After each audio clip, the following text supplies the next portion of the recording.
안녕하세요. 성도 여러분 반갑습니다. 김관우 목사입니다. 오늘 하나님께서 주신 말씀 함께 나누겠습니다. 오늘 말씀은 창세기 40장 말씀이에요. 1절부터 23절까지 말씀. 요셉이 보디발의 아내 때문에 감옥에 가게 되죠. 근데 그 감옥은 왕의 신하들이 바로의 왕에게 잘못했을 때 가는 감옥입니다. 요셉이 있을 때 두 관리가 잡혀 들어옵니다. 그것은 술 맡은 자와 떡 굽는 자가 들어오게 되죠. 그 후에 애굽왕의 술 맡은 자와 떡 굽는 자가 그들의 주인 애굽왕에게 범죄한지라 했습니다. 술 맡은 관원장은 왕의 술과 음식을 먹기 전에 철저히 관리하는, 그래서 왕에게 독살의 위험이 없는지 정확히 조사하고 판단하는 사람이죠. 최측근입니다. 대통령 비서실장 같은 사람이에요. 떡 맡은 관원장은 거의 청와대 총괄 셰프 같은 그런 때문에 이 사람도 동일하게 음식을 관리하는 사람이라고 말할 수 있는 것이죠. 굉장히 밀접한 관계가 있는 두 관직입니다. 그런데 두 간원이 한꺼번에 감옥에 들어온 것이죠. 바로의 심기가 장난이 아닌 것 같습니다. 근데 그때 보디발이 요셉을 두 관리를 수종들게 합니다. 친위대장이 요셉에게 그들을 수종들게 하며 요셉이 그들을 섬겼더라. 그들이 갇힌 지 여러 날이라 했습니다. 확실하게 단언할 수는 없지만 보디발이 요셉을 아꼈던 것 같아요. 원래는 자신의 아내를 범하는 종이라면 그 즉시 죽임을 당하거나 또는 눈앞에 꼴도 보기 싫으니까 다른 곳으로 보낼 텐데 요셉의 이야기가 요셉의 일한 인물이 자기에게 소중했기 때문에 자신의 집안에 있는 감옥에 가두었고 또 어떤 중요한 일이 있을 때 요셉을 사용하려고 했던 것 같아요. 그래서 이제 두 관직에 있는 사람들, 바로의 측근들이 감옥에 들어오니까 그 사람들의 수종을 들게 하는 것입니다. 하나님께서 그런 이후에 요셉의 비전과 삶을 위해서 준비하신 과정이죠. 옥에 갇힌 애굽왕의 술 맡은 자와 떡 굽는 자가 두 사람이 하룻밤에 꿈을 꾸니 각기 그 내용이 다르더라. 한 명은 포도나무에 대한 꿈이고 한 명은 떡 광주리에 대한 꿈입니다. 그래서 요셉이 해몽을 해주는데 술 맡은 자는 3일 후에 복직이 되고 떡 맡은 관원장은 3일 뒤에 처형된다는 해몽을 하죠.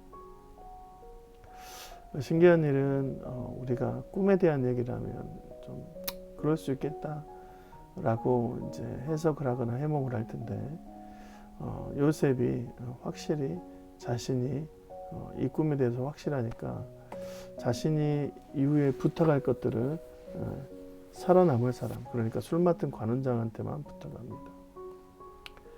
요셉이 그에게 이르되 그 해석이 이러하니 세 가지는 사흘이라. 지금부터 사흘 안에 바로가 당신의 머리를 들고 당신의 전직을 회복시키리니 당신은 그 전에 술 맡은 자가 되었을 때 하던 것 같이 바로의 잔을 그의 손에 드리리이다.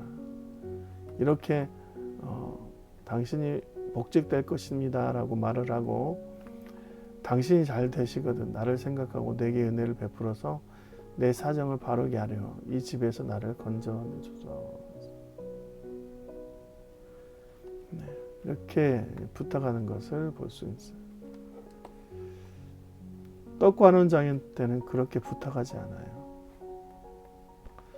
요셉이 대답하여 이르되 그 해석은 이러하니 새 광주리는 사흘이다. 지금부터 사흘 안에 바로가 당신의 머리를 들고 당신을 나무에 달리니 새들이 당신의 고기를 뜯어 먹으리다 하더니 무시무시한 이런 꿈 해석을 하죠. 근데 떡 맡은 관원장에게는 처형될 것들을 얘기하면서 이제 그에게 부탁하지 않습니다. 요셉에게는 하나님의 영적인 지혜가 있었던 것 같습니다. 꿈을 꾸거나 듣거나 하게 되면 기가 막히게 그것을 풀이하고 해석해 줍니다. 하나님께서도 그 영적인 부분을 들어 써서 사용했던 것 같아요. 3일 뒤는 실은 특별한 날이에요.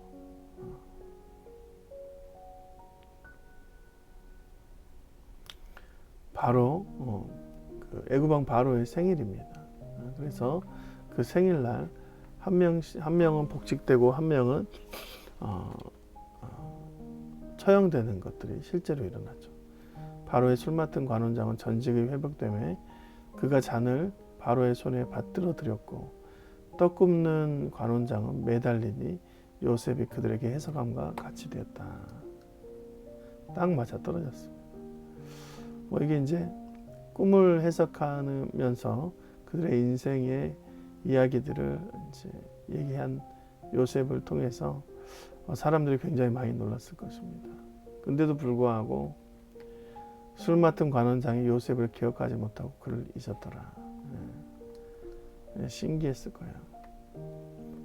요셉이 이제 술 맡은 관원장에게 이 사람이면 나를 여기에서 끌어낼 수 있겠다라고 생각했을 겁니다. 그래서 나의 사정을 바로에게 잘 말해 주시오. 나를 꺼내 주시오. 이렇게 말했을 텐데 41장에 보면 2년 동안 아무런 소식이 없습니다. 기억하지 못하고 그를 잊었다라고 얘기합니다. 이 2년의 시간은 요셉에게 그런 시간이었을 거예요. 야, 사람은 진짜 믿을 만한 것들이 보통이구나. 사람은 믿음. 그래서 하나님만 더욱 바라보는 친밀한 시간들이 되었을 것입니다. 그래서 결국 요셉에게는 그 꿈의夢을 통해서 그 감옥을 나오는 것이 아니라 하나님께서